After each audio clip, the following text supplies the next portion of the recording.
Realme 12 Pro Plus ఈ మొబైల్ని నా పర్సనల్ డివైస్గా ఒక 1 వీక్ నుంచి యూజ్ చేస్తున్నాను. ఈ 1 వీక్లో నా ఎక్స్పీరియన్స్ మీద షేర్ చేసుకుంటాను. వీళ్ళు మేజర్గా హైలైట్ చేస్తున్న 120x జూమ్ కానీ, ఆ పెరిస్కోపిక్ లెన్స్ కానీ అసలు ఇవన్నీ ఎలా పర్ఫామ్ చేస్తున్నాయి, ఓవరాల్గా 30,000 రూపాయలకి ఈ ఫోన్ కొనొచ్చా లేదా అనే విషయాల గురించి డీటెయిల్గా మాట్లాడుకుందాం. ఇది ఎవరు మనకు పంపించింది కాదు, నేను నా డబ్బులు పెట్టి కొనుక్కున్నా కాబట్టి వీడియో మనం ఓపెన్గా మాట్లాడుకుందాం. నెగిటివ్స్ ఉన్నాయి, పాజిటివ్స్ ఉన్నాయి, అన్ని డీటెయిల్గా మాట్లాడుకుందాం. మీరు ఈ మొబైల్ కొనాలనుకుంటే మాత్రం వీడియోని పూర్తిగా చూడండి, ఎక్కడ స్కిప్ చేయబాకండి. రెగ్యులర్గా మన రివ్యూ ఫార్మాట్ అయితే ఫాలో అయిపోదాం. ఫస్ట్ దీని స్పెసిఫికేషన్స్ తెలుసుకోవాలనుకుంటే దీని అన్బాక్సింగ్ వీడియో ఉంటుంది. సో దానిలో డీటెయిల్గా ఎక్స్ప్లెయిన్ చేశాను, బాక్స్ కంటెంట్స్ కానీ స్పెసిఫికేషన్స్ అవన్నీ అందులో నీట్గా ఎక్స్ప్లెయిన్ చేశాను. ఒకవేళ మీరు చూడాలనుకుంటే చూడొచ్చు. జస్ట్ ఇక్కడ స్క్రీన్ మీద స్పెసిఫికేషన్స్ మెన్షన్ చేస్తున్నాను, ఒకసారి పాస్ చేసి చదువుకోవాలనుకుంటే జస్ట్ మనం ఒక్కొక్క ఆస్పెక్ట్ చూసుకుంటూ వెళ్ళిపోదాం. Firstly design and build quality ఇక్కడ మాత్రం సీరియస్లీ నన్ను చాలా ఇంప్రెస్ చేసింది. బ్యాక్ సైడ్ కంప్లీట్లీ మనకి లెదర్ బాడీతో వస్తుంది. మెయిన్ గా బ్లూ కలర్, వైట్ ఎలా ఉందో నేను చూడలేదు కానీ బ్లూ మాత్రం రియల్లీ చాలా బాగుంది. ఒక రాయల్ లుక్ అయితే వస్తుంది. మిడిల్ లో జిప్ టైప్ లో డిజైన్ ఇచ్చారు అండ్ కెమెరా మాడ్యూల్ అసలు మామూలుగా లేదు. మీరు లైట్ వేసారంటే మాత్రం బ్లూ కలర్ షేడింగ్ అనేది చాలా బాగుంది. కాకపోతే 4 కెమెరాల లాగా కనిపిస్తుంది కానీ ఇది 3 కెమెరాలే, ఒక డమ్మీ పెట్టారు. ఓవరాల్ గా బ్యాక్ సైడ్ మాత్రం మీకు చాలా ప్రీమియం ఉంటుంది యూజ్ చేస్తున్నప్పుడు. అసలు మీరు ఇట్లా పట్టుకొని రోడ్డు మీద వెళ్తున్నా కూడా ఏం ఫోన్ ఖచ్చితంగా అడుగుతారు, అంత ప్రీమియం ఉంది. అండ్ వెయిట్ కూడా మీకు 200 grams వెయిట్ ఉంటుంది. సో ఇన్ హ్యాండ్ ఫీల్ చాలా బాగుంటుంది. ఎక్కువసేపు యూజ్ చేసిన చైన్ నొప్పి రావడం ఇట్లాంటి ప్రాబ్లం అయితే ఉండదు. కాకపోతే ఫ్రంట్ మీకు కర్వ్ డిస్ప్లేతో వస్తుంది. సో జాగ్రత్తగా యూజ్ చేయండి. కేసు లేకపోయినా మీకు ఫోన్ జారిపోదు కానీ, ఎందుకంటే లెదర్ బ్యాక్ కాబట్టి గ్రిప్ బాగుంటుంది. కాకపోతే ఫ్రంట్ కర్వ్ డిస్ప్లే కాబట్టి ఫోన్ పడిందంటే మాత్రం ఖచ్చితంగా డిస్ప్లే డ్యామేజ్ అయ్యే ఛాన్స్ ఉంది. సో కొంచెం జాగ్రత్తగా యూజ్ చేసుకోండి. బాక్స్ లోనే కేసు కూడా ప్రొవైడ్ చేస్తుంటారు. ఓవరాల్ గా డిజైన్ బిల్డ్ క్వాలిటీలో మిమ్మల్ని ఖచ్చితంగా సాటిస్ఫై చేస్తుంది. Next display and sound quality. ఇది మీకు 6.7 inches full HD plus AMOLED డిస్ప్లేతో వస్తుంది. 120Hz రిఫ్రెష్ రేట్ సపోర్ట్ చేస్తుంది. ఓవరాల్ గా మీరు డిస్ప్లే చూస్తున్నప్పుడు మాత్రం మీకు మంచి సాచురేటెడ్ కలర్స్ కనిపిస్తూ ఉంటాయి. ఒక్కసారి ఏమవుతుందంటే మీరు యూట్యూబ్ లో ఏదైనా వీడియో సాంగ్స్ సినిమాలు చూస్తుంటే ఓవర్ సాచురేట్ అయిపోతుంది, మరి ఎక్కువ సాచురేటెడ్ కలర్స్ చూపిస్తూ ఉంది. సో దీనికోసం ఏంటంటే మీరు సెట్టింగ్స్ లోకి వెళ్ళి ఆ డిస్ప్లేలో మీకు అక్కడ కలర్స్ అనేది చేంజ్ చేసుకోవచ్చు. సాచురేటెడ్ కాకుండా న్యాచురల్ కలర్స్ పెట్టుకుంటే మీకు ఇట్లా మీరు యూట్యూబ్ కానీ సినిమాలు కానీ చూస్తున్నప్పుడు మీకు మంచి ఎక్స్పీరియన్స్ ఉంటుంది. మీ ఇష్టం, మీకు సాచురేటెడ్ కలర్స్ ఇష్టం ఉంటే సాచురేట్ పెట్టుకోవచ్చు, ఎలా అయినా చూడొచ్చు. దీనిలో వైడ్ అండ్ సపోర్ట్ ఉంటుంది. సో అమెజాన్ ప్రైమ్, నెట్ఫ్లిక్స్ ని మీరు హెచ్డీ క్వాలిటీలో చూడొచ్చు అండ్ యూట్యూబ్ లో మీరు 4K వీడియోస్ చూడొచ్చు. HDR సపోర్ట్ ఉంటుంది. ఓవరాల్ గా మీకు డిస్ప్లే ఎక్కడ మిమ్మల్ని డిసప్పాయింట్ చేయదు. డిస్ప్లే చాలా బాగుంది. కాకపోతే మేజర్ ప్రాబ్లం ఎక్కడ వచ్చిందంటే బ్రైట్నెస్ దగ్గర. ఇది జస్ట్ 950 nits పీక్ బ్రైట్నెస్ 950 ఉంది. టిపికల్ బ్రైట్నెస్ కొన్ని వాటిలో 800 nits అంటున్నారు, కొన్ని వాటిలో 500 nits అంటున్నారు. అది ఎంతైనా ఉండొచ్చు, బట్ అవుట్డోర్ లో మాత్రం మీకు విజిబిలిటీ బాగాలేదు. మీరు ఎండలో యూజ్ చేస్తే మాత్రం మీకు డిస్ప్లే అనేది అంత క్లియర్ గా కనిపించదు. సో బ్రైట్నెస్ అనేది కొంచెం ఎక్కువ ఇచ్చుంటే బాగుండేది. ఈ 950 nits పీక్ బ్రైట్నెస్ అనేది ఓన్లీ మీరు HDR కంటెంట్ స్ట్రీమ్ చేసినప్పుడు మాత్రమే వస్తుంది. రెగ్యులర్ టైంలో మీకు 950 nits ఉండదు. సో బ్రైట్నెస్ అనేది కొంచెం తక్కువ ఉంది. ఎండలో వాడుతున్న మాత్రం ఖచ్చితంగా ఇబ్బంది పడతారు. అండ్ స్టీరియో స్పీకర్స్ తో వస్తుంది. కింద స్పీకర్, పైన స్పీకర్ ఉంటుంది. ఓవరాల్ సౌండ్ క్వాలిటీ బాగానే ఉంది కానీ కొంచెం లౌడ్ ఇచ్చుంటే బాగుంది అనిపించింది.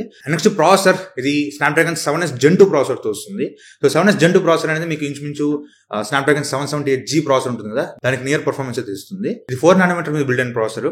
Maximum clock speed 2.4 GHz clock speed ఉంటుంది. దీనిలో మీరు BGMI HDR ఎక్స్ట్రీమ్ లో ఆడొచ్చు, లేదంటే అల్ట్రా HDR లో ఆడొచ్చు. గేమింగ్ ఎక్స్పీరియన్స్ మాత్రం బాగానే ఉంటుంది. కాకపోతే మరీ ఎక్కువ ఎక్స్పెక్ట్ చేయకండి. యాక్చువల్ గా వీళ్ళు పెట్టిన ప్రైస్ అనేది చాలా చాలా ఎక్కువ. 30,000 రూపీస్ కి ఇచ్చే ప్రాసెసర్ అయితే కాదు. అది మహా అయితే ఒక 22,000-23,000 లో దొరికే ప్రాసెసర్ ని వీళ్ళు 30,000 తీసుకొచ్చారు. సో గేమర్స్ మేజర్ గా నేను గేమ్స్ ఆడాలి, గేమ్స్ కోసం ఫోన్ తీసుకోవాలనుకుంటే మాత్రం ఇది మీకు పనికిరాదు. జనరల్ గా వీకెండ్ గేమ్స్ అట్లా ఆడుకోవచ్చు, కానీ మీరు రెగ్యులర్ గా గేమ్స్ ఆడాలనుకుంటే మాత్రం ఈ ఫోన్ అనేది మీకు సెట్ అవ్వదు. కాకపోతే మేజర్ గా హీటింగ్ ఇష్యూస్ కూడా నేను నోటీస్ చేయలేదు. నేను మాక్సిమం టెస్ట్ చేసినప్పుడు 41-42 degrees దాకా రీచ్ అయింది. బట్ ఎండాకాలం కొంచెం పెరగచ్చు, 43-44 దాకా వెళ్ళొచ్చు. బట్ మేజర్ హీటింగ్ ఇష్యూ అయితే లేదు దీనిలో. ఓవరాల్ గా హెవీ గేమ్స్ మాత్రం ఈ ఫోన్ స్కిప్ చేయండి. చిన్న చిన్న గేమ్స్ ఆడుకుంటే మాత్రం ఇది మీకు బాగానే ఉంటుంది. అండ్ నెక్స్ట్ కెమెరా సైడ్కి వచ్చేద్దాం. బ్యాక్ సైడ్ మీకు ట్రిపుల్ కెమెరా సెటప్ ఉంటుంది. 50 MP మెయిన్ కెమెరా ఉంటుంది. ఇది సోనీ IMX 890 సెన్సార్ తో వస్తుంది. దీనికి ఆప్టికల్ ఇమేజ్ సొల్యూషన్ సపోర్ట్ కూడా ఉంటుంది. And 8 MP wide angle camera ఉంటుంది.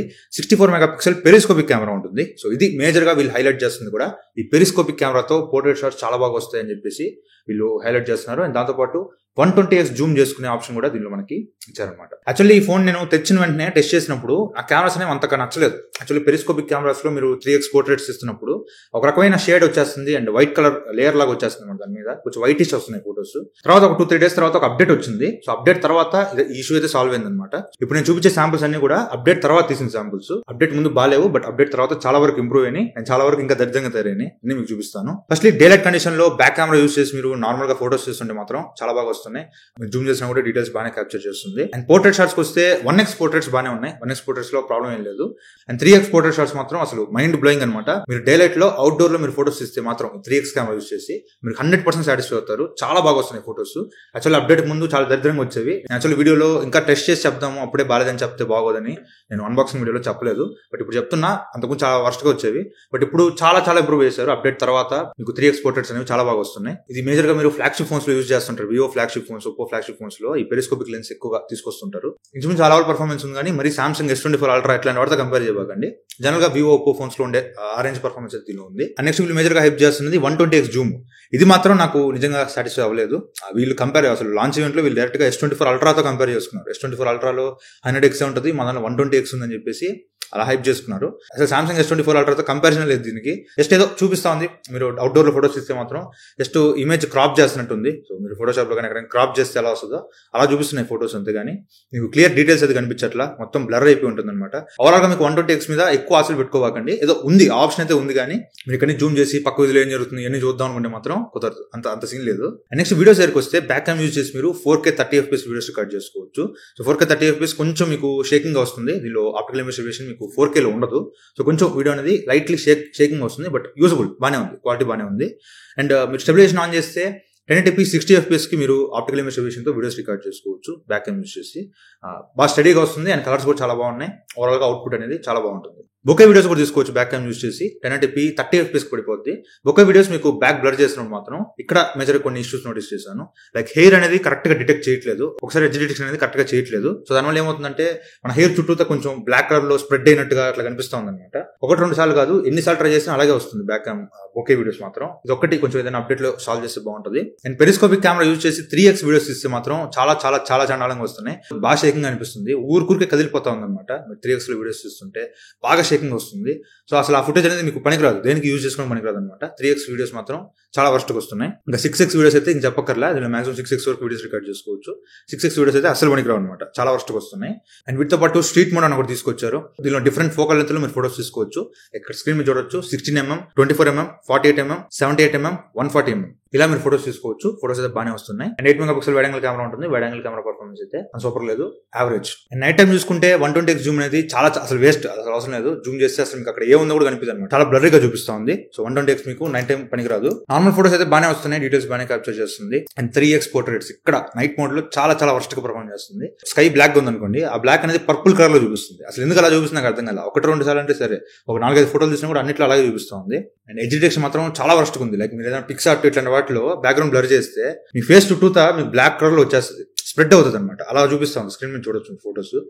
3x ఫోటోస్ మాత్రం నైట్ మోడ్ లో చాలా వర్స్ట్గా వస్తున్నాయి. 1-2 ఫోటోస్ బాగా వస్తున్నాయి, కానీ మెజారిటీ 10 తీస్తే ఆ 10లో 8 ఫోటోస్ ఇలాగే వస్తున్నాయి. ఏదో ఇష్యూ ఉంటుంది, మేబీ అప్డేట్ లో ఫిక్స్ చేయొచ్చు. వీడియోస్ లో కూడా మీకు 4K 30fps శాంపుల్ అయితే బాగానే ఉంది, కాకపోతే కొంచెం షేకింగ్ ఉంది, కానీ బ్రైట్ చేస్తుంది వీడియో అనేది, కొంచెం బ్రైట్ చేసి మీకు బాగా చూపిస్తుంది 4K. కాకపోతే స్టేబుల్ మోడ్ ఆన్ చేస్తే మాత్రం మీకు 1080p 60fps లో మీకు అంత బ్రైట్ గా రావట్లేదు, కొంచెం డల్ అయిపోతుంది, బట్ స్టేబుల్ గా వస్తుంది, అంత షేకింగ్ గా లేదు. కాకపోతే ఇక్కడ మీరు మళ్ళీ పెరిస్కోపిక్ లెన్స్ యూజ్ చేసి 3x వీడియోస్ తీస్తే అది ఇంకా చండాలంగా వస్తుంది. కనీసం ఇమేజ్ లో మీకు హ్యూమన్ ని ఫోకస్ చేయట్లా, బ్లర్ చేస్తుంది, అవుట్ ఫోకస్ చేస్తుంది. సో ఇది 1-2 సార్లు కాదు, మేము చాలా సార్లు ట్రై చేసాము. ప్రతిసారి అవుట్ ఫోకస్ అయిపోతుంది, బ్లర్ అయిపోతున్నాడు మనిషి, బాగా ఫోకసింగ్ ఇష్యూ ఉంది, అండ్ షేకింగ్ బాగా షేక్ అవుతా ఉంది. సో పెరిస్కోపిక్ లెన్స్ యూజ్ చేసి మీరు వీడియోస్ తీద్దాం అనుకుంటే మాత్రం సెట్ కాదు. Bouquet videos back cam use చేసి మీరు బొకే వీడియోస్ 1080p 30fps తీసుకోవచ్చు. బొకే వీడియోస్ కూడా బాగానే ఉన్నాయి. And street view 16mm, 24mm, 48mm, 71mm, 140mm అన్ని బాగానే ఉన్నాయి. అండ్ నైట్ మోడ్ కూడా ఉంటుంది. నార్మల్ ఫోటోని కొంచెం బ్రైట్ చేస్తుంది, ఓకే బాగానే ఉంది. నైట్ మోడ్ కూడా బాగానే ఉంది. అండ్ ఫ్రంట్ క్యామ్ మీకు ఫ్రంట్ 32 మెగాపిక్సెల్ కెమెరా ఉంటుంది. సో ఇది డే లైట్ లో చూసుకుంటే ఫోటోస్ బాగా వస్తున్నాయి. అండ్ పోర్ట్రేట్ షాట్స్ కూడా బాగానే వస్తుంది. ఒక 2-3 నుంచి ఉన్న పోర్ట్రేట్ షాట్స్ అనేవి చాలా బాగా వస్తున్నాయి. ఫ్రంట్ క్యామ్ యూజ్ చేసి మీరు 1080p 30fps లో వీడియోస్ రికార్డ్ చేసుకోవచ్చు. ఇది ఒక నెగిటివే. ఫ్రంట్ క్యామ్ కనీసం 60fps అన్న ఇవ్వాలి, లేదంటే 4K ఇచ్చుంటే బాగుంటుంది, బట్ ప్రాసెసర్ సపోర్ట్ చేయదు అనుకుంటా. ఫ్రంట్ క్యామ్ మీకు 1080p 30fps మాత్రమే వీడియోస్ రికార్డ్ చేసుకోవచ్చు, బట్ బాగా షేకింగ్ వస్తుంది. వీడియోస్ మీరు రికార్డ్ చేసుకొని బ్లాగ్స్ లాగా తీద్దాం అంటే మాత్రం చాలా షేకింగ్ వస్తుంది. ఆ వీడియో అనేది మీకు ఎందుకు పనికిరాదు. అండ్ ఫ్రంట్ క్యామ్ యూజ్ చేసి మీరు బొకే వీడియోస్ కూడా తీసుకోవచ్చు. బొకే వీడియోస్ కూడా మీకు ఎడ్జ్ డిటెక్షన్ అంత బాగాలేదు, ఎడ్జ్ డిటెక్షన్ మిస్ అవుతా ఉంది. అండ్ నైట్ మోడ్ లో చూసుకుంటే నైట్ మోడ్ లో కూడా ఫోటోస్ బాగానే ఉన్నాయి, పోర్ట్రేట్ షాట్స్ ఓకే బాగానే వస్తున్నాయి. కాకపోతే 1080p 30fps వీడియో మాత్రం బాగా డార్క్ వస్తుంది, బాగా షేకింగ్ వస్తుంది, అసలు యూజ్లెస్ అనమాట. ఆ వీడియో అనేది పనికిరాదు. ఓకే వీడియో అయితే మీకు ఇంకా నాయిసీగా వస్తుంది, బాగా నాయిస్ వస్తుంది, బాగా షేకింగ్ వస్తుంది, అసలు అది వేస్ట్. ఓవరాల్ గా మీకు బ్యాక్ క్యామ్ పర్ఫార్మెన్స్ మాత్రం వీళ్ళు ఏదైతే హైలైట్ చేస్తున్నారో ఆ పెరిస్కోపిక్ లెన్స్, ఆ 120x జూమ్ ఏదైతే వీళ్ళు మేజర్ హైలైట్ చేస్తున్నారో అవి తప్ప మిగతాన్ని బాగున్నాయి. నిజంగా సీరియస్లీ అవి తప్ప మిగతాన్ని బాగున్నాయి. పెరిస్కోపిక్ లెన్స్ లో ఫోటోలు బాగా వస్తున్నాయి. అవుట్డోర్ లో మీరు ఫోటోస్ తీస్తుంటే డే టైమ్ లో ఫోటోస్ బాగా వస్తున్నాయి. రిమైనింగ్ అంతా కూడా బాగాలేదు. లైక్ వీడియోస్ తీస్తున్నా, నైట్ టైమ్ లో ఫోటోస్ తీస్తున్నా, నైట్ టైమ్ లో వీడియోస్ తీస్తున్నా, ఎక్కడ కూడా మీకు పెరిస్కోపిక్ లెన్స్ అనేది సాటిస్ఫై చేయదు. అప్డేట్ తర్వాత కూడా నాకు నచ్చలేదు. యాక్చువల్ అప్డేట్ తర్వాత నైట్ మోడ్ ఇంకా దరిద్రంగా తయారైంది. ఇంతకుముందు బాగానే వచ్చినాయి ఫోటోలు. తర్వాత చాలా చండాలంగా తయారైంది. 120x జూమ్ కూడా మీకు అంత సాటిస్ఫై చేయకపోవచ్చు. ఇవన్నీ కూడా అప్డేట్స్ లో ఫిక్స్ చేయొచ్చు. బట్ యాజ్ ఆఫ్ నౌ మాత్రం నాకు కెమెరా అనేది నేను చాలా ఎక్స్పెక్ట్ చేశా, బట్ అంత సాటిస్ఫై చేయలేదని చెప్పాలి. ఇంకా చాలా ఇష్యూస్ ఉన్నాయి కెమెరాలో, ఇవన్నీ సాల్వ్ చేస్తే బాగుంటుంది. ఉన్నంతలో బాగానే అనిపించింది, బట్ ఇంకా అప్డేట్స్ అనేవి చాలా అవసరం. నెక్స్ట్ బ్యాటరీ, ఇందులో 5000 mAh బ్యాటరీ ఉంటుంది. 67 watts ఫాస్ట్ ఛార్జింగ్ సపోర్ట్ చేస్తుంది. బాక్స్ లోనే వీళ్ళు 67 watts ఛార్జర్ ఇచ్చుంటారు. 25 minutes లో 50% ఛార్జ్ చేస్తుంది. 45 minutes లో 90% ఛార్జ్ చేస్తుంది. ఫుల్ ఛార్జ్ చేయడానికి మీకు ఇంచుమించు ఒక 50 minutes టైం పడుతుంది. జనరల్ యూసేజ్ మాత్రం మీకు ఒక ఫుల్ వర్కింగ్ డే ఈజీగా బ్యాటరీ లైఫ్ వస్తుంది. బ్యాటరీలో ఎలాంటి ఇష్యూ లేదు, అండ్ బ్యాటరీ డ్రైన్ ఇష్యూస్ కూడా నేనేం నోటీస్ చేయలేదు. దాంతోపాటు దీనిలో మీకు డ్యూయల్ సిమ్ స్లాట్ ఉంటుంది. అట్ టైం మీరు 2 సిమ్ కార్డులు వేసుకోవచ్చు. మెమరీ కార్డ్ స్లాట్ అయితే ఉండదు. కాబట్టి మీరు ముందే డిసైడ్ చేసుకోండి 128GB తీసుకోవాలా 256GB తీసుకోవాలని. 5G సిగ్నల్స్ అయితే ప్రాబ్లం లేదు, 5G సిగ్నల్ బాగానే వస్తుంది. అండ్ గూగుల్ డైలర్ తో వస్తుంది. సో మీకు కాల్ రికార్డింగ్ నోటిఫికేషన్ వినపడకూడదు అనుకుంటే ప్లే స్టోర్ నుంచి ఓ డైలర్ అనే యాప్ ఉంటుంది. ఇది ఒప్పో వాళ్ళది, ఒప్పో డైలర్. సో డౌన్లోడ్ చేసుకొని దాని నుంచి కాల్ రికార్డింగ్ చేసుకుంటే మీకు నోటిఫికేషన్ అయితే వినిపించదు అవతల పర్సన్ కి. ర్యామ్ కూడా వీళ్ళు LPDDR4X ర్యామ్ ఇచ్చారు.